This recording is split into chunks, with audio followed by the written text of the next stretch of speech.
Salmo 78.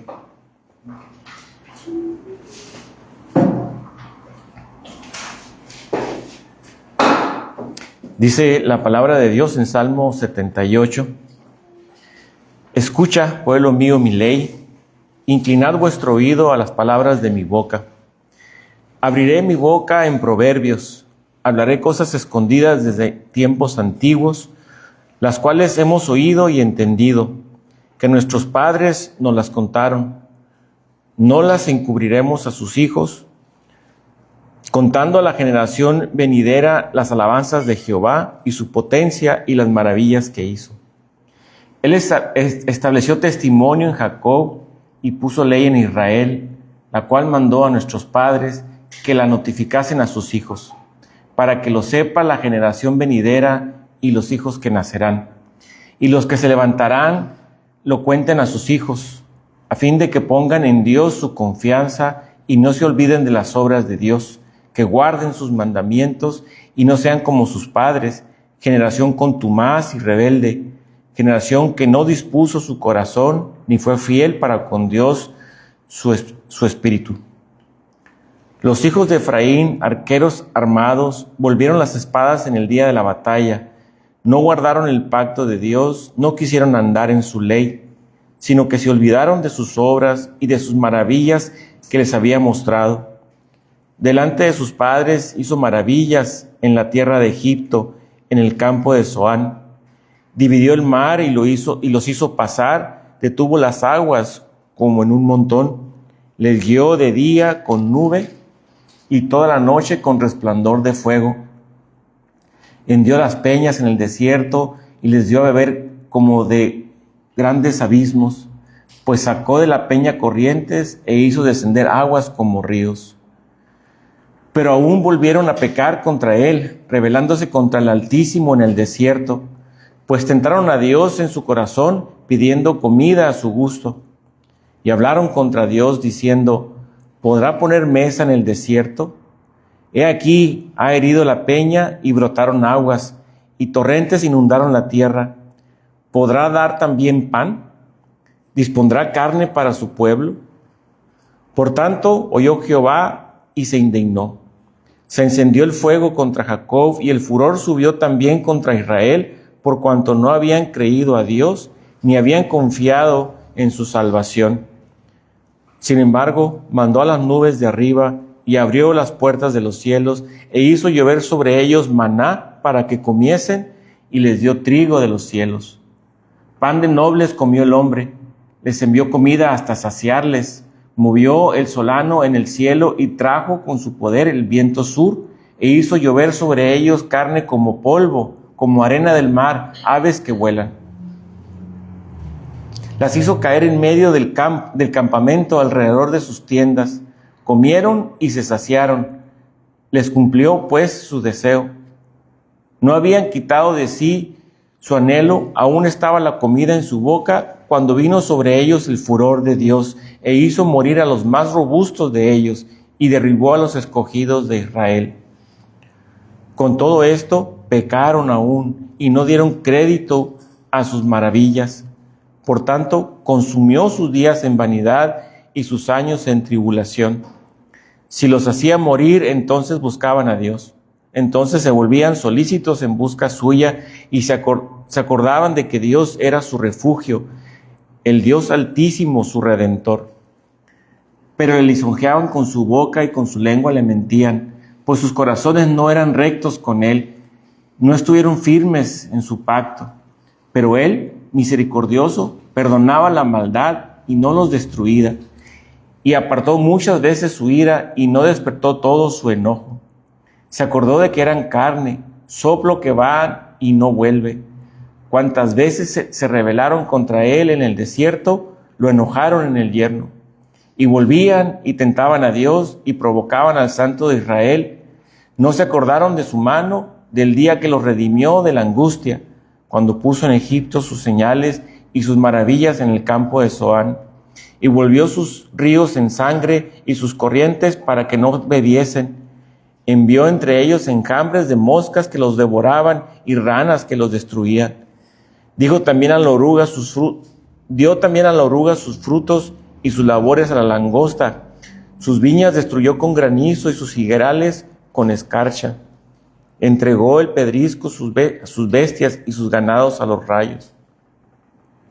Envió sobre ellos el ardor de su ira, indignación y angustia, un ejército de ángeles destructores. Dispuso camino a su furor. No eximió la vida de ellos de la muerte, sino que entregó su vida a la mortandad.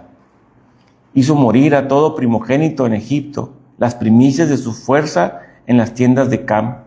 Hizo salir a su pueblo como ovejas y los llevó por el desierto como un rebaño.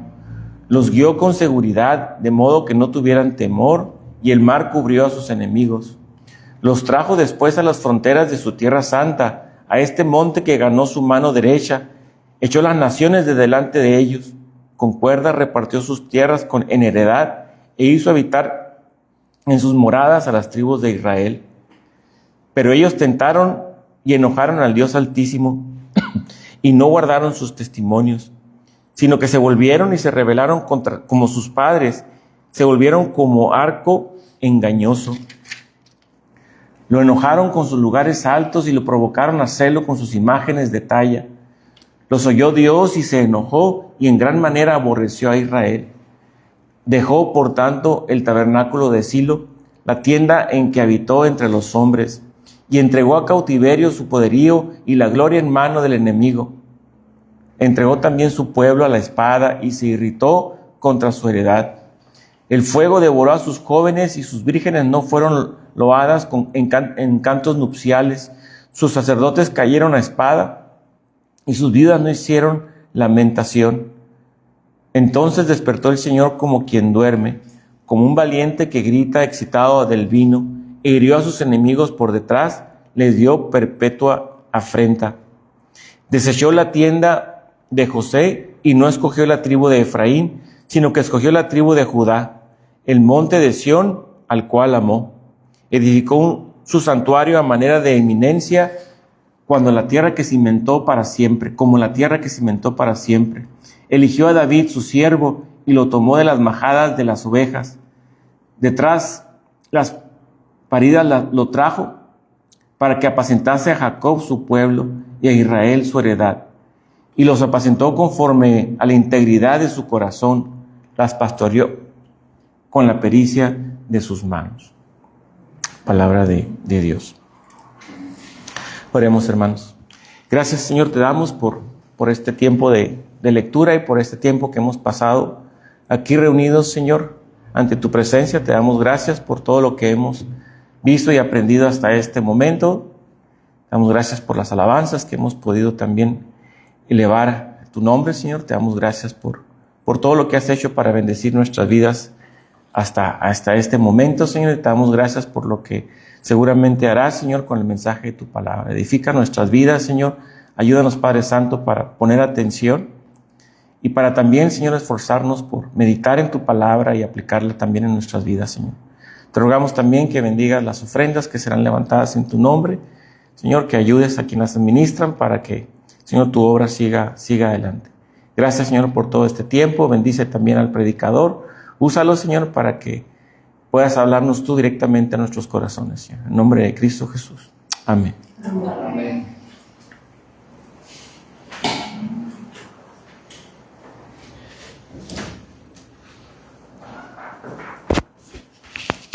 Gracias, hermano.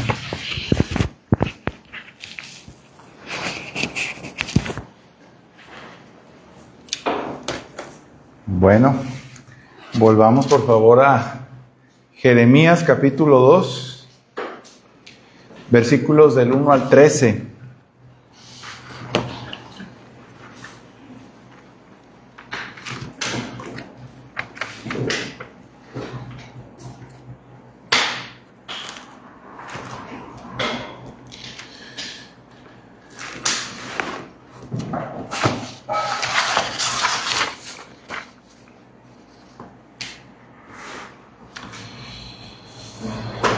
En el pasaje de hoy, Dios le hace saber a Israel, por medio de Jeremías, que contenderá contra su pueblo a causa de su infidelidad.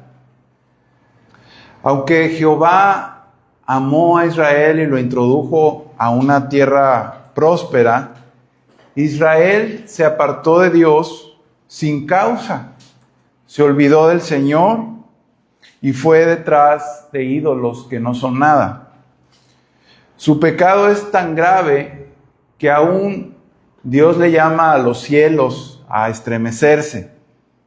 Ahora, al decir que en otro tiempo Israel fue fiel, no significa que todos y cada uno de los miembros de Israel fuera fiel al Señor, sino que en términos generales, la nación caminaba bajo la influencia de la verdad, la obediencia y el liderazgo que honra a Dios, porque la mayoría de su población seguía a Jehová.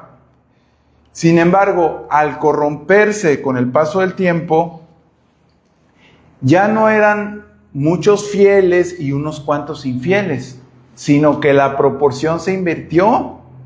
Eran más los infieles que los fieles. Y lo que es peor, los infieles llegaron a ocupar puestos de autoridad dentro de Israel. Los líderes religiosos, los líderes políticos eran infieles al Señor. Como vamos a ver ahora, los sacerdotes, los profetas eran infieles, eran idólatras. Entonces, ¿qué se podía esperar si desde el liderazgo ya venían mal? En los días de Jeremías, las formas religiosas aún estaban ahí. El templo estaba de pie, los sacrificios se seguían ofreciendo, los sacerdotes, las fiestas, todo eso seguía. Pero detrás de esa apariencia de culto, había corazones indiferentes, o peor aún, entregados a dioses falsos, ya fuera en secreto o abierta y descaradamente.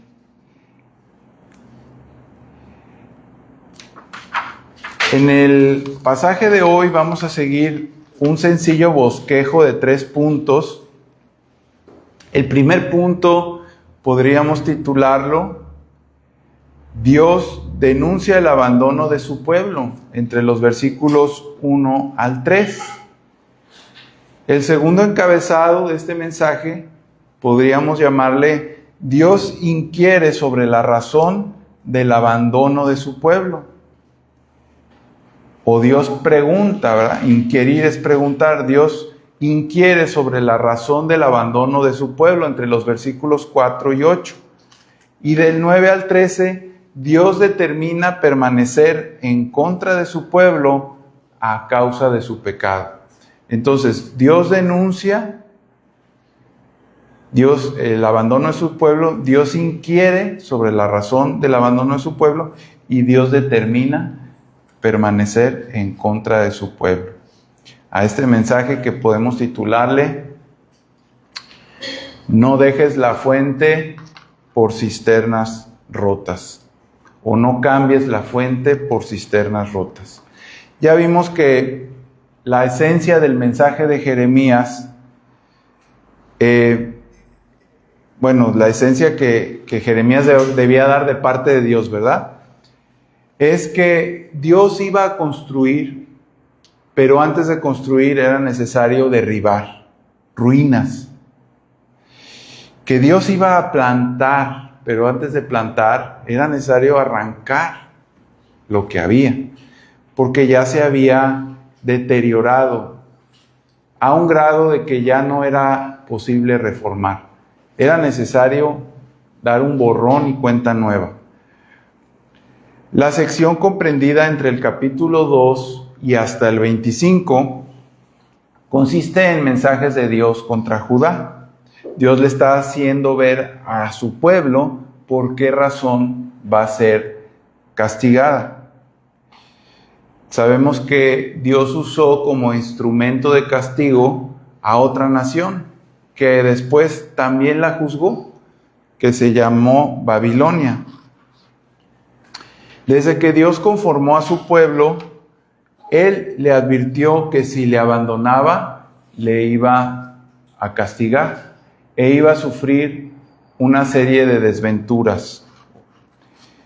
Entonces vamos a iniciar con el primer encabezado. Dios denuncia el abandono de su pueblo entre los versículos 1 y 3.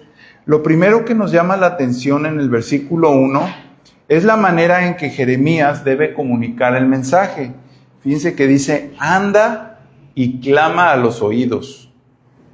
En otras palabras, apresúrate y grítale a sus oídos.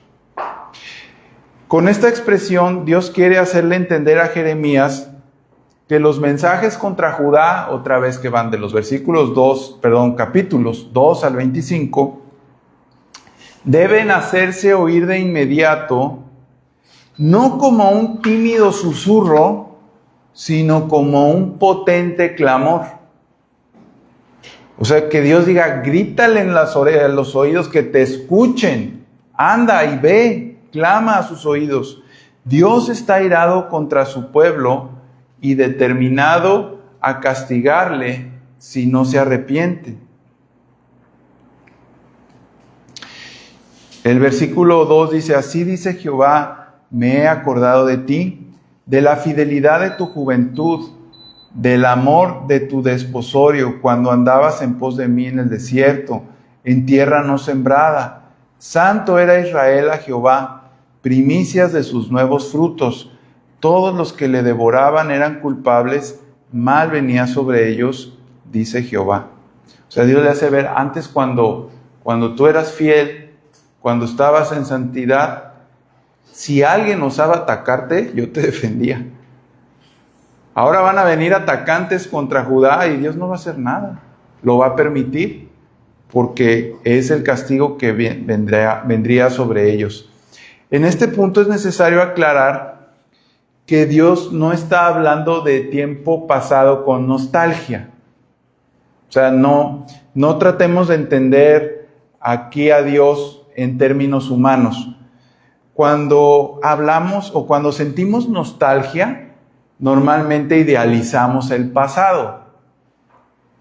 Solo recordamos las cosas buenas y concluimos, ay, antes todo era mejor. No, Dios no está hablando aquí con nostalgia, sino que está hablando del pasado como testigo para contrastar un antes y un después. O sea, Dios está diciendo, la prueba de que ustedes me han abandonado es que antes iban en pos de mí, ahora ya no. En el desierto, durante sus primeros años, mi pueblo era fiel, dice Dios, me amaba, me seguía, permanecía apartado para mí y estaba consagrado, tal como los primeros frutos de la cosecha, las primicias. Y yo, dice el Señor, los protegía de sus enemigos. Pero ahora hay un cambio abrupto. Eso era antes. Pero antes de ilustrar en qué se habían convertido, Dios pregunta el porqué del abandono de su pueblo. Y así pasamos a nuestro segundo encabezado. Dios inquiere sobre la razón del abandono de su pueblo. Entre los versículos 4 al 8. Dios les hace primero una pregunta retórica. Les dice, ¿qué maldad hallaron en mí sus padres que se alejaron de mí? Evidentemente la respuesta es ninguna, porque Dios no es el que falló. Fallaron ellos. Dios siguió siendo fiel, Dios siguió siendo bueno, santo, justo. La falla no fue Dios, sino ellos. Además, notemos que el abandono de Dios fue gradual y se fue profundizando a medida que se sucedieron las generaciones. Padres que no conocieron a Dios criaron hijos que le conocieron aún menos y así sucesivamente, hasta que se fueron tras la vanidad y se hicieron vanos, o sea que no valían para nada delante de Dios. Se hicieron inútiles, infructuosos, eso quiere decir vanos. No buscaron a Dios, no dijeron, ¿dónde está Jehová que nos hizo subir de la tierra de Egipto? Dios les había conducido por una tierra inhóspita, seca, dice, infértil, y les introdujo a una tierra de abundancia. Y dice, pero contaminasteis mi tierra e hicisteis abominable mi heredad. El reclamo del Señor es que ellos contaminaron su tierra con su idolatría. Transformaron una herencia hermosa en algo abominable a los ojos de Dios, algo repulsivo. Su pecado era entonces muy grande, porque no habían pecado en ignorancia, sino que ellos determinaron abandonar a Dios y terminaron siendo aún peores que los moradores originales de esa tierra. Los sacerdotes, dice en el versículo 8, no dijeron, ¿dónde está Jehová? Y los que tenían la ley no me conocieron, y los pastores se rebelaron contra mí, y los profetas profetizaron en nombre de Baal, y anduvieron detrás de lo que no aprovecha. O sea, imagínense cómo los encargados de guiar al pueblo ni siquiera buscaban a Dios. Los sacerdotes, que su labor es ser un mediador entre los hombres y Dios, no buscaban a Dios. Entonces, ¿cómo iban a conectar a la gente a Dios si ellos mismos estaban desconectados?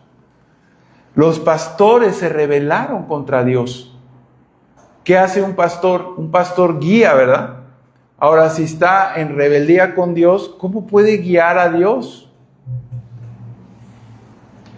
Los profetas, que son los encargados de hablar de parte de Dios, hablaban de parte de otro dios falso, conocido como Baal, un dios de los cananeos. Y todos ellos anduvieron detrás de lo que no aprovecha, tal como vanaglorias, riquezas, deleites, no estaban para la gloria de Dios, sino que seguían cosas semejantes. Y así pasamos al tercer y último encabezado. Dios determina permanecer en contra de su pueblo a causa de su pecado persistente. Versículos del 9 al 12. Por tanto, dice el Señor, contenderé aún con vosotros, dijo Jehová, y con los hijos de vuestros hijos pleitaré. Contenderé aún, es decir, Dios permanecería en contra suya. Ya lo estaba, pero no iba a cambiar esa situación. Y es más, les anuncia que tampoco iba a cambiar la situación en las siguientes generaciones. Ahora, esta no es una maldición generacional como algunos gustan llamarle, sino una declaración del Dios omnisciente que llama lo que aún no es como si ya fuese. Porque Dios sabía que no habría un arrepentimiento generalizado entre su pueblo y que su actitud hacia él seguiría de mal en peor. Había sí ciertamente algunos que pertenecen a su remanente escogido que serían fieles. Entre ellos, ¿quién iba a estar? Jeremías. Pero si hablamos a una escala generalizada, es decir, la nación como tal, pues no se iba a arrepentir. Iban a seguir en sus pecados. Les esperaba el exilio, el destierro y después el Mesías, pero tendrían que padecer a causa de su pecado. A continuación, Dios les muestra cuán absurda era la traición de su pueblo. Ni siquiera los paganos eran infieles a sus dioses falsos. En cambio, Israel abandonó al único Dios vivo y verdadero. Dice en el versículo 10, porque pasad a las costas de Quitim y mirad, y enviad a Sedad, Cedar, y considerar cuidadosamente y ver si se ha hecho cosa semejante a esta. ¿Acaso alguna nación ha cambiado sus dioses, aunque ellos no son dioses? Sin embargo, mi pueblo ha trocado su gloria por lo que no aprovecha. Kitim se refiere a la isla de Chipre y más ampliamente a las costas del Mediterráneo. En la Biblia, Kitim aparece asociado a legiones lejanas al occidente. Por el contrario, Cedar era un pueblo árabe de los descendientes de Ismael en el oriente. Entonces, cuando querían decir como del oriente al occidente, de un extremo a otro, como nosotros diríamos, de Tijuana a Tapachula, o sea, de un punto hasta el otro, decían de Kitim a Cedar.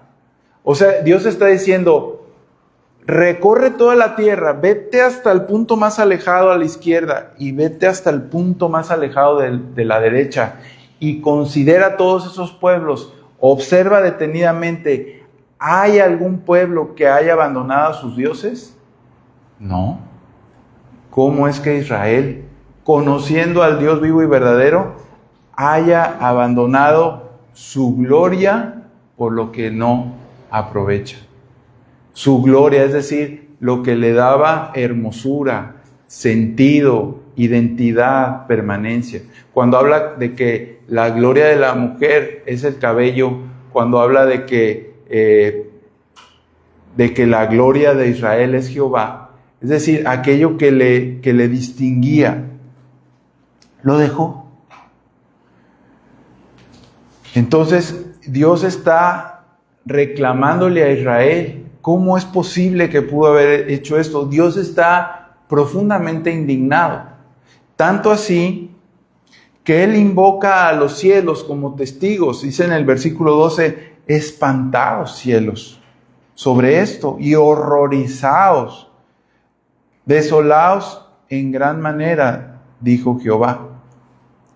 Y fíjense que aquí resulta bien paradójico que mientras elementos inanimados que pertenecen a la creación se horrorizan, los seres humanos creados a la imagen de Dios con pensamiento, voluntad, emociones, permanecen insensibles como si nada pasara y persisten en su pecado. O sea, esta es una manera en que Dios personaliza su creación, algo que hace muchas veces cuando en otros lugares pone a los cielos y a la tierra como testigos del pacto, por ejemplo. Aquí le dice a los cielos, horrorícense, a la creación, sean testigos de algo tan tremendo, tan terrible, que habiendo conocido a Dios este pueblo y habiendo disfrutado de sus bendiciones, le haya abandonado de esa manera. Y por cierto, que este pecado es doble, porque dice en el último versículo de nuestro pasaje, en el 13, dice, porque dos males ha hecho mi pueblo. Me dejaron a mí, fuente de agua viva, y cavaron para sí cisternas rotas que no retienen agua. Esa es la esencia de su pecado. De ahí, digamos que se ramifican muchos otros pecados, pero en esencia son dos. Abandonar a Dios es un pecado muy grave, y otro pecado, adorar dioses falsos. O sea, no abandonaron a Dios nada más, sino que además adoraron dioses falsos. Y aquí Dios usa las figuras de un manantial y de una cisterna como metáforas. Dios se compara a sí mismo como una fuente de agua viva. Es decir, un manantial del que brota agua continuamente, de manera abundante, agua limpia, agua para sostener la vida. Todo aquel que ama a Dios y aprecia su don de gracia, persevera en beber de esa agua y no la cambiaría por ninguna otra fuente. Nuestro Señor Jesucristo dice: el que bebiere del agua que yo le daré no tendrá sed jamás. Abandonar esa fuente es un pecado tremendo. ¿Por qué? Porque implica menospreciar un don inmenso, otorgado con un amor inmensurable. El que Dios nos comunique vida sin nosotros merecerlo. Y no solamente vida, sino todos los dones asociados a tener comunión con Él. Y de pronto darle la espalda sin razón alguna, sin que Él nos haya hecho nada malo, solo porque ya no queremos seguirle, porque nuestra carne anhela otra cosa, es un pecado muy grande.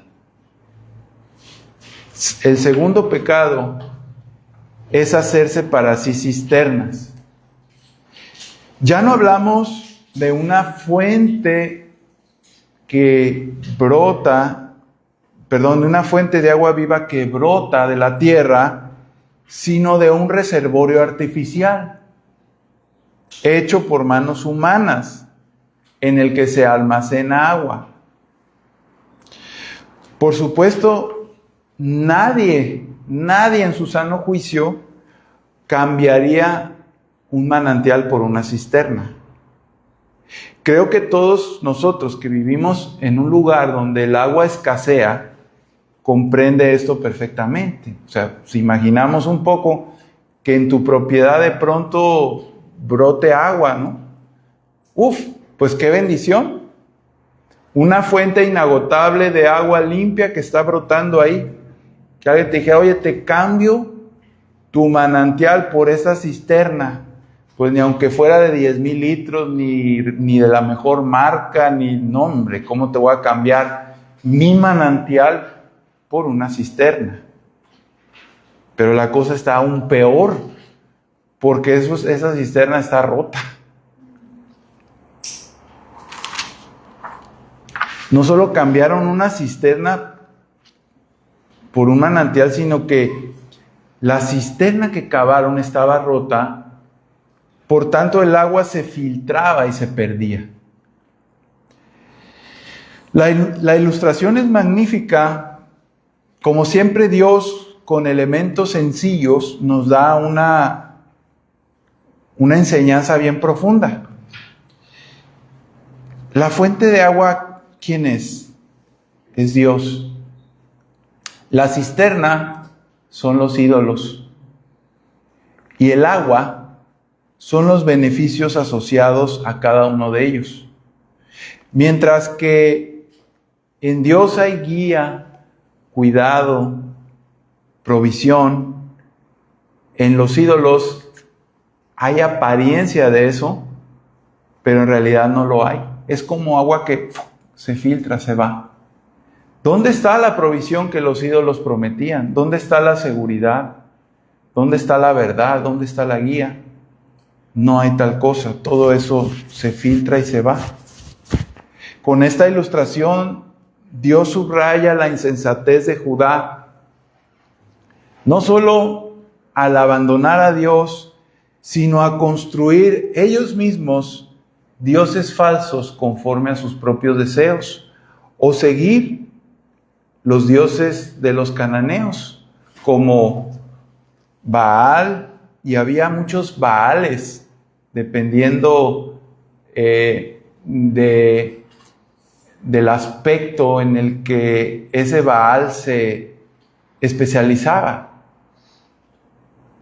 Tal como muchas religiones, que está el dios de la lluvia, el dios de la fertilidad, el dios del sol. Entonces, cuando habla de los Baales, habla de estos señores. Baal quiere decir Señor.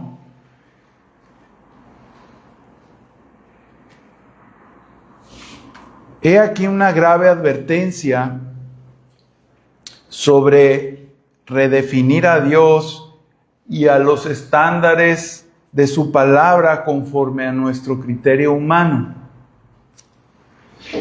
Hay que recordar que la decadencia de Judá no ocurrió de la noche a la mañana, sino que fue gradual. Primero una generación, luego la que le siguió y así sucesivamente. Ahí estaba entonces toda la estructura religiosa de Israel, pero era nada más el cascarón. Era la forma, pero no había contenido. Salvo unos cuantos fieles, pero en general la nación se había apartado de su Dios. Aún disfrutaban en cierta medida de las bendiciones materiales que Dios les había dado al entrar en pacto con ellos. Pero como dice en el profeta Isaías, su corazón estaba lejos del Señor. Le habían dado la espalda y seguían a otros dioses. ¿Por qué? Porque eran menos exigentes, porque no demandaban santidad ni demandaban fidelidad exclusiva. En otras palabras, eran más fáciles de seguir. Seguir a Baal era más fácil, era más cómodo. Dios demandaba permanecer en el pacto, confiar en su palabra, vivir en santidad. Eso no era muy popular, ni muy fácil. En cambio, Baal no exigía tanto. Se conformaba con un ritual y los rituales eran más divertidos y emocionantes. Había sensualidad, había embriaguez, había cantos, había muchas cosas que los hacían más atrayentes a la carne. Baal se conformaba con un ritual y a cambio de eso ofrecía cosechas abundantes, que las mujeres parieran, etcétera, etcétera, etcétera. Entonces, ¿saben qué empezó a pasar? Que los judíos tenían a Jehová para el templo y a Baal para todo lo demás. Entonces, en el templo sí, Jehová, Jehová. Salían del templo, Baal, Baal. No disfrutaban tanto del templo, para ser sinceros, como de los rituales de Baal. Y de hecho, si eran honestos, preferían más a Baal que a Jehová. Y hay una palabra clave en este pasaje que yo deseo enfatizar, y es fuente. Fuente. Porque está ahí en nuestro pasaje. Si intentamos hacer el ejercicio mental de cerrar nuestros ojos e imaginar la nada, ¿no?, como un espacio infinito, oscuro, vacío, y de pronto aparece una luz inmensa, cegadora, el resplandor del Señor.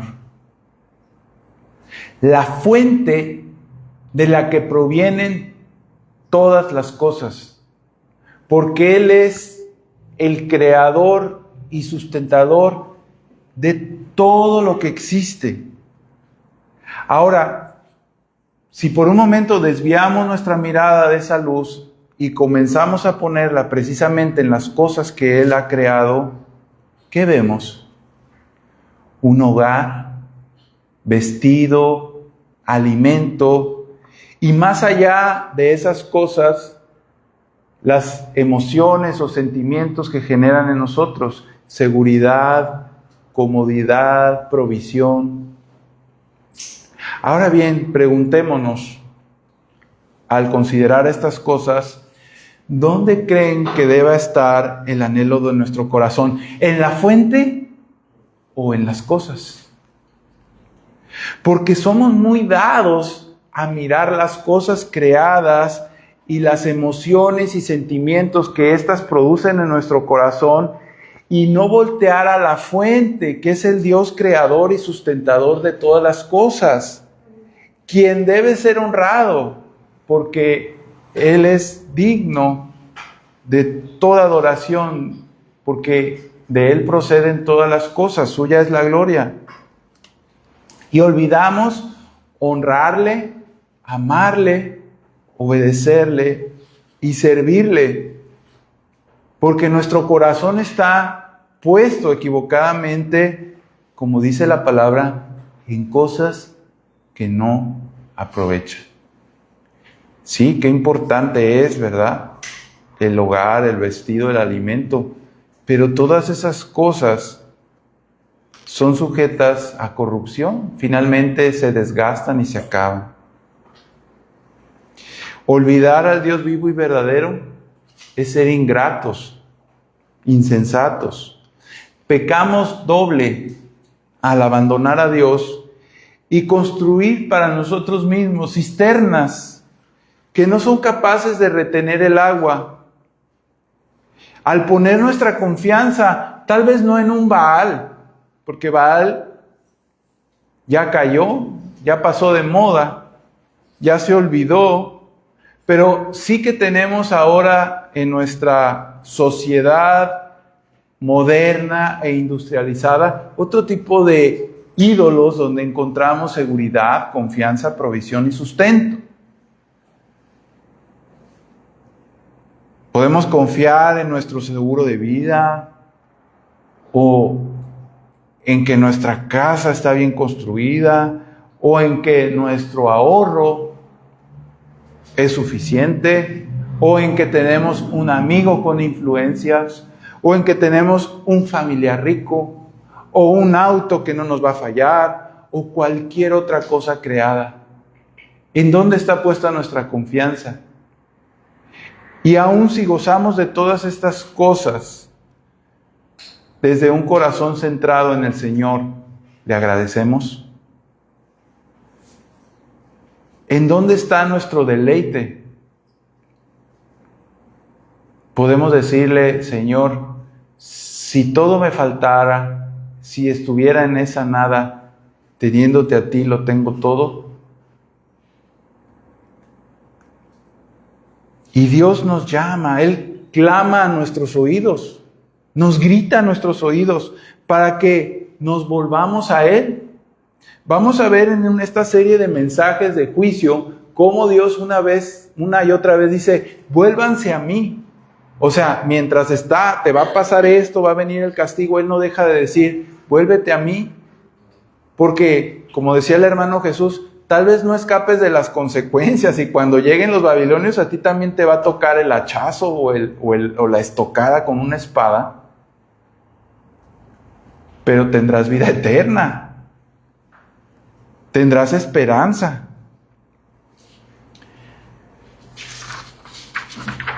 Él nos promete gloria e inmortalidad, cosas que ojo no vio ni oído oyó, son las que Él tiene reservadas para los que le aman. Hoy la iglesia cristiana, así como la antigua nación de Israel, se ha ido degradando poco a poco, generación por generación.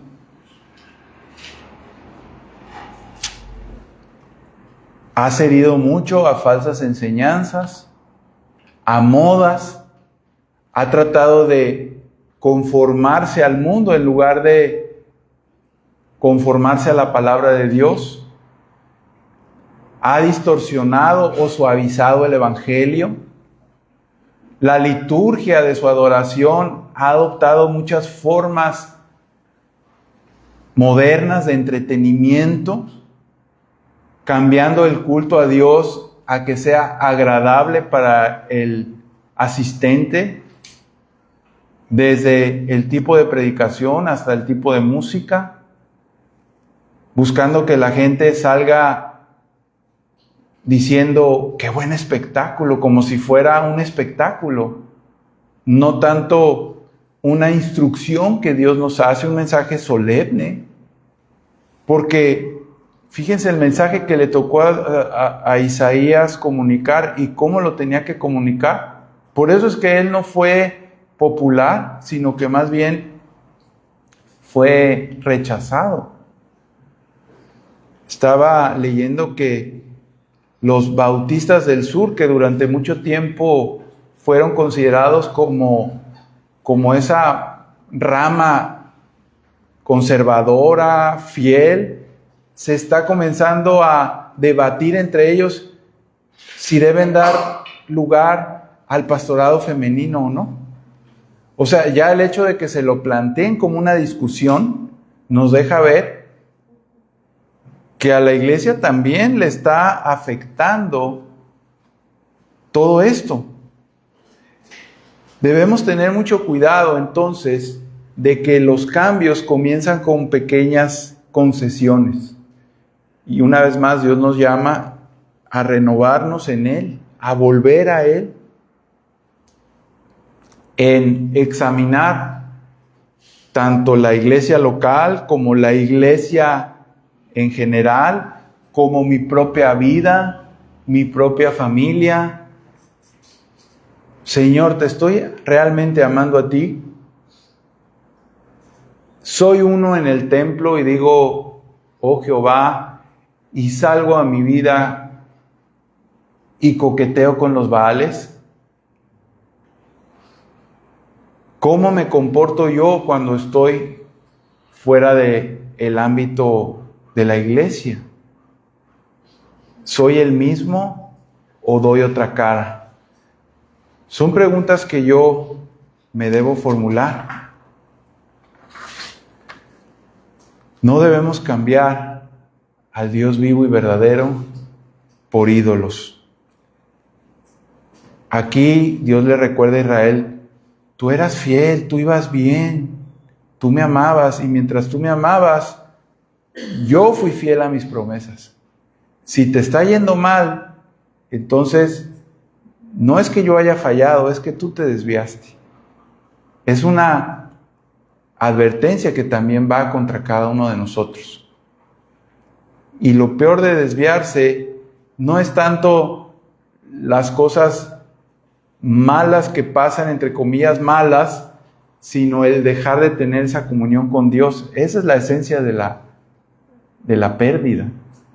El dejar de tener comunión con Dios, que el Todopoderoso, en lugar de estar de tu lado, pleitea y contiende contra ti.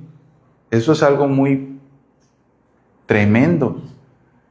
Que Dios nos ayude a examinarnos a nosotros mismos, a arrepentirnos, a volvernos a Él y a caminar de su mano más cerca. Vamos a orar. Padre, te damos gracias por la solemnidad de tu amonestación en esta mañana. Qué absurdo es sustituirte por ídolos, por lo que nuestro corazón, nuestra carne anhela. Gracias por enviar a tu profeta Jeremías, por dejar esta palabra escrita que hasta hoy nos sigue amonestando. Te rogamos que nos hagas conscientes de nuestra insensatez, de nuestra necedad, que cuando nos sorprendamos a nosotros mismos, coqueteando con todo lo que no eres tú, tratando de encontrar paz, seguridad, guía, provisión, verdad, en filosofías y huecas sutilezas, en cosas materiales, en fin, en todo lo que el mundo ofrece, podamos correr a ti y decir, Padre, perdóname porque he pecado, no me sueltes, no quiero estar lejos de ti, no solo por las bendiciones materiales y temporales que me voy a perder, sino porque tú eres el motivo de mi gozo, de mi paz, en fin, de mi vida. De ti brotan las aguas vivas que me hacen permanecer con vida espiritual. Perdónanos porque Muchas veces hemos cavado cisternas rotas que no retienen agua y no podemos encontrar satisfacción verdadera en esas cisternas rotas. Gracias por sacarnos de la sequedad de tierra inhóspita e infértil y habernos introducido en un lugar donde tenemos comunión contigo y promesas de redención incomparables. Ayúdanos a estar cada vez más cerca de ti, a examinarnos por medio de tu palabra y a no retroceder, sino que avanzar con pasos firmes hacia la gloria. Te lo pedimos en el nombre de Cristo Jesús. Amén. Amén. Que Dios les bendiga.